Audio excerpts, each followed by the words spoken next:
Cada dia 22 de març se celebra el Dia Mundial de l'Aigua, una jornada que serveix per recordar que aquest bé fonamental no és a l'abast de tothom.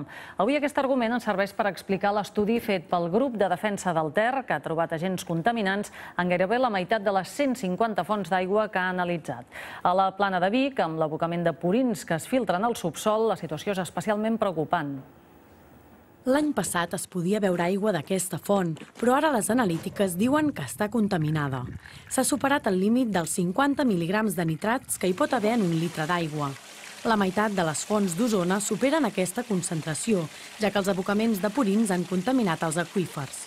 Si avui deixéssim d'aplicar purins a les terres, encara és un problema que perduraria molts i molts anys, perquè l'aigua dels aqüífers, contaminada amb nitrats, és molt estable, evoluciona molt lentament, gairebé a un ritme geològic. Per tant, estem parlant d'una contaminació que perdurarà per desenis d'anys i que segurament li deixarem als nostres fills.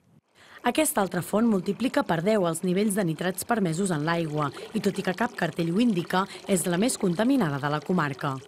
Però el problema no s'acaba amb les fonts. La major part dels pous s'han tancat perquè també estan contaminats i l'aigua per abastir els pobles s'ha de potabilitzar, un procés que suposa una gran despesa econòmica. Hem passat de tenir una aigua d'excel·lent qualitat a un preu ridícul a tenir una aigua molt pitjor a un preu caríssim. El grup de defensa del Ter assegura que de la 50ena de fonts analitzades a la Plana de Vic, 33 estan contaminades i reclamen més control de l'administració sobre l'aigua.